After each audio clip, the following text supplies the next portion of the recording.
Now, let's discuss the President's testimony at the Commission. We're joined via Zoom by Professor Barry Hanyane. Professor Hanyane, thank you so much for your time this afternoon. Now, looking at the 2 days of the President's testimony, how concerned should we be as South Africans? I mean, yesterday, the President started off by saying that despite the option to resign when he found out about state capture, he chose to stay so that he could fight corruption and resist state capture. But yet he conceded that the ANC-NEC knew about some incidences but acted late. We also heard about the ANC's deployment practices yesterday. Talk to me about what should we be concerned as South Africans? Unati, a very good afternoon to you. Good afternoon to your viewers. I think certainly we should be concerned as viewers, as South Africans. Here is a president who traded softly on what could have been serious revelations, especially on the part of his political party. Knowing certain things that they were done, you can make reference immediately to the issue of the deployment process, that so much still needs to be answered there. And I'm not convinced that he did give us what we wanted to know. True to form, we now know that there were instances where the party was found wanting. For instance, by his own admission, that it's difficult to get minutes of meetings that were held to discuss strategic issues of the party. It remains one of the thorny issues that I think as a public, we should be in a position to interrogate that. Professor Hanyane, I'd like us to discuss both days, but let's start perhaps with today. Time permitting, we'll cover all bases. But, just looking at today's testimony, President Cyril Ramaphosa says he's not creating a super presidency or instituting a move towards dictatorship by taking state security into his office. Would you say this is the right move, considering that agency was used to fight factional battles, as we've been hearing by other analysts? Well, look, it's in keeping perhaps with certain international standards of bringing the agency closer to the presidency. But then it does not preclude us ordinary folks, including yourselves as media, to say, can we put some kind of oversight role to check whether indeed resources in that office are not used to fathom certain interests that may very well be at the advantage of certain individuals. And then, of course, fighting factional battles within the governing party. I'd like to see the role of the minister in the presidency. I believe that's Mondli Ngungubele, being spelled out succinctly. From the time when Jackson Tembu was there, I was never quite satisfied as to whether indeed the mandate in that office is clearly spelled out. Now, you now have the intelligence in that office. Yes, Zizikodwa has been retained. I take it retained so that there must be a smooth handover as well as oiling of the machinery. But again, it is that cluster that for me has been lackluster in terms of giving us evidence in relation to performance of the executive, making sure that their evidence is used, as is the case now, unfortunately, to deal with issues of cabinet reshuffle.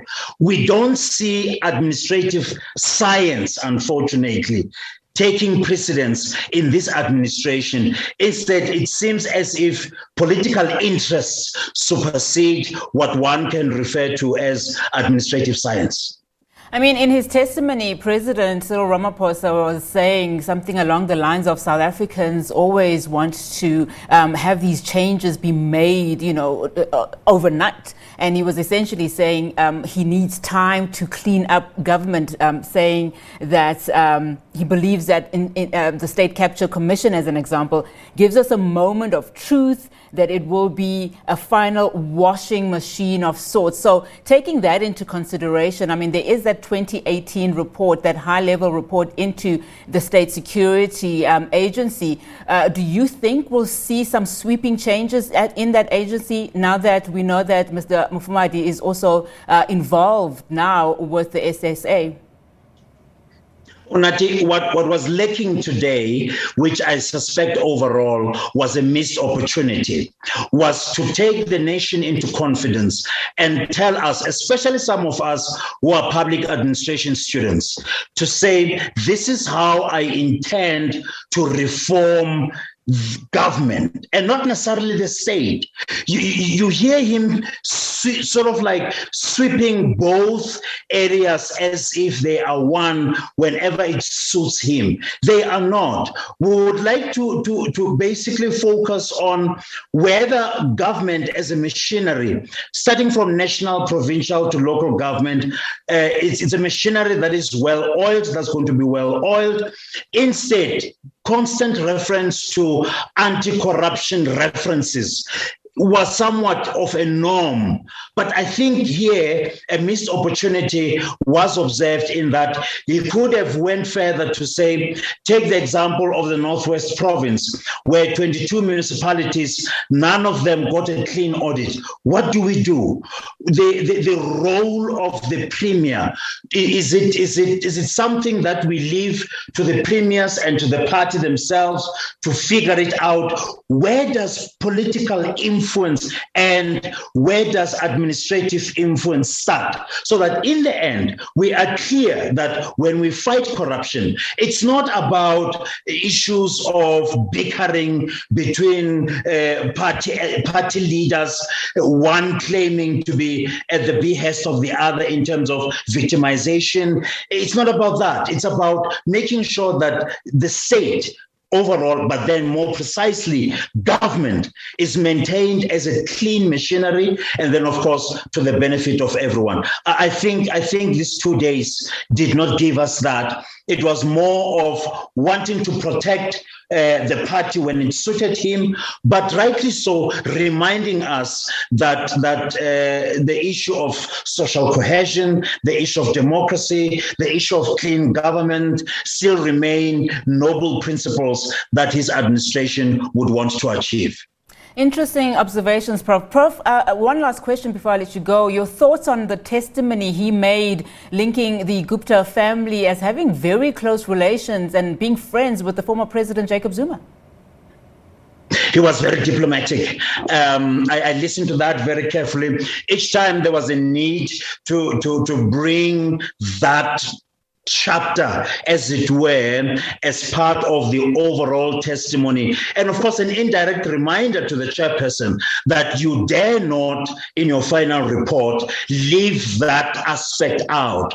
Because if it wasn't for that, we would probably have left out so much in terms of defining for ourselves what is state capture, but then what is the extent of its influence in terms of the damage it has caused in our superstructure kind of like state and government.